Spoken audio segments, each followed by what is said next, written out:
এখন সকাল 8টা। আমি চলে এসেছি আমার ছাদ বাগানে, কেননা সূর্যের তাপ যত বাড়বে আমি যে পেস্টিসাইড ব্যবহার করব গাছের পিঁপড়ে পোকামাকড় মারার জন্য, সেই মেডিসিনটা নিয়ে চলে এসেছি আপনাদের সঙ্গে শেয়ার করব বলে। বেলা বেড়ে গেলে পরে এই মেডিসিন দেওয়া যাবে না, তাই জন্য সকাল 8টা, বড় জোর শীতকালে 9টার মধ্যে আসার চেষ্টা করতে হবে। পেস্টিসাইডের নাম কাকা। বড় বড় নার্সারি থেকে শুরু করে মানে বিভিন্ন জায়গায় এর ব্যবহার, কেননা এটা জৈব কীটনাশক, এটা কোনো কেমিক্যাল নেই, কিন্তু কড়া ডোজে। খুব মানে ডোজটা খুব সাবধানে দিতে হবে, যতই জৈব হোক। তো এর গায়ে সব লেখা আছে বর্ণনা, সেটা ভালো করে পড়ে নিয়ে তারপর কিন্তু ব্যবহার করতে হবে, যেটা আমি করছি। এবার কাকা এবার খুলে নিচ্ছি কৌটো।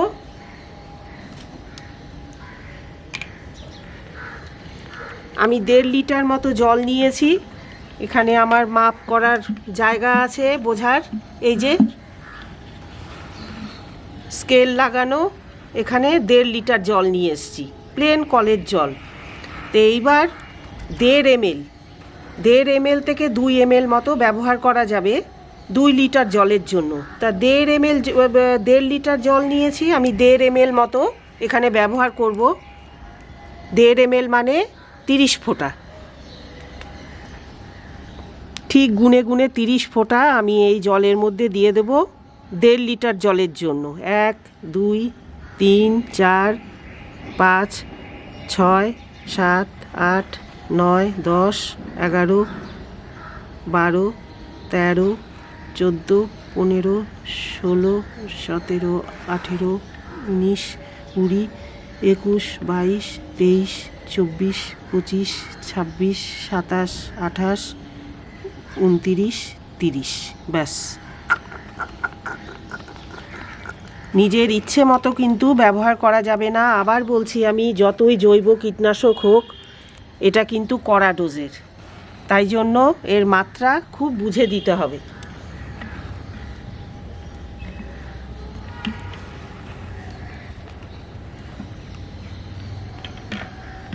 ছোট ছোট চামচও এখন মাপ করার জন্য পাওয়া যায়, 1.5 ml 2 ml সব মাপ করার অনলাইনে পাওয়া যায়, এমনি দোকানেও পাওয়া যায়। এখন গাছের যেসব জিনিস সরঞ্জাম পাওয়া যায় সেখানেই পেয়ে যাবেন কাপ মাপার, একদম মানে 200 থেকে শুরু করে একদম কম মাপের চামচ সব পাওয়া যায়। সেই রকম কেনাও যেতে পারে, আবার ড্রপার কিনে নেওয়া যেতে পারে আমার মতন। ভালো করে ঝাঁকিয়ে মিশিয়ে নিচ্ছি। এইবার গাছে স্প্রে করে দেব, কেননা কালকে এসেই আমার মনটা খারাপ। পিঁপড়ে দেখছিলাম গাছে ফুল সুন্দর সুন্দর ফুটে আছে, অথচ পিঁপড়ে যদি এর মধ্যে, কেননা জৈব সব সার দেওয়া হয়, পিঁপড়ে তো থাকতেই হবে, তাদের খাবারের জন্য তারা আসছে। মাকড়সার জালও দেখেছি কোন গাছে যেন, তাই জন্য আমি সব গাছে স্প্রে করে দেব। ভালো করে পাম্প করে নিচ্ছি, কিন্তু খেয়াল রাখতে হবে গাছ ঠান্ডা হলে তবেই। যেমন আমি সকাল এই 8টার সময় চলে এসেছি, যদি সম্ভব না হয় কাজের জন্য, তাহলে বিকেলবেলায় 4:30-র সময়, শীতকালে বিশেষ করে গাছ ঠান্ডা হয়ে যায়, তখন সূর্যও আস্তে আস্তে তেজ কমে যায়, ওই সময় স্প্রে করলেও হবে। এবার চলে যাচ্ছি গাছের কাছে। এই নয়নতারা গাছ দিয়ে শুরু করি।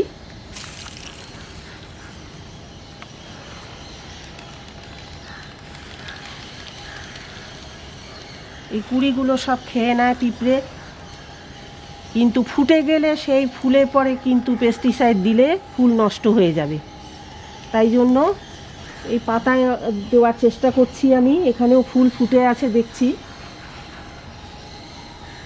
এখানে ফুল ফুটে আছে, ফুলের মধ্যে দেওয়া যাবে না।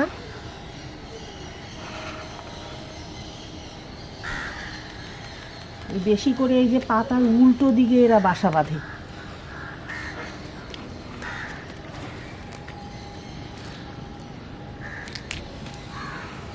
সব ধরনের গাছে দেওয়া যাবে, সব ধরনের গাছ।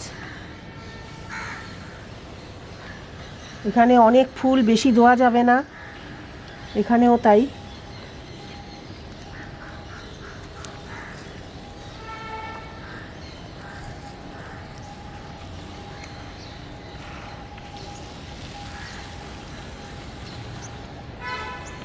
এই গাছটাতে কালকে আমি একটু পিঁপড়ে লক্ষ্য করেছিলাম, তাই আর চলে এসেছি, সবাইকেই অল্প অল্প করে দিতে হবে।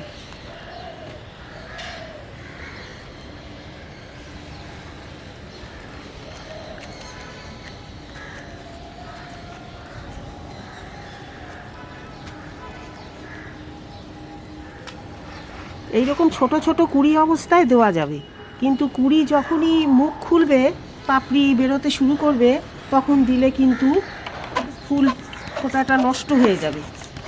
তাই জন্য চেষ্টা করতে হবে সেইভাবে দেওয়ার। প্রথমে আমারও কোনো অভিজ্ঞতা ছিল না, করতে করতে সবারই অভিজ্ঞতা হয়ে যায়, কি করলে ভালো হয় আর কি না করা উচিত নয়, সব অভিজ্ঞতা হয়ে যায় করতে করতে। তাহলে এইভাবেই আমার সব গাছে আমি দিতে থাকবো।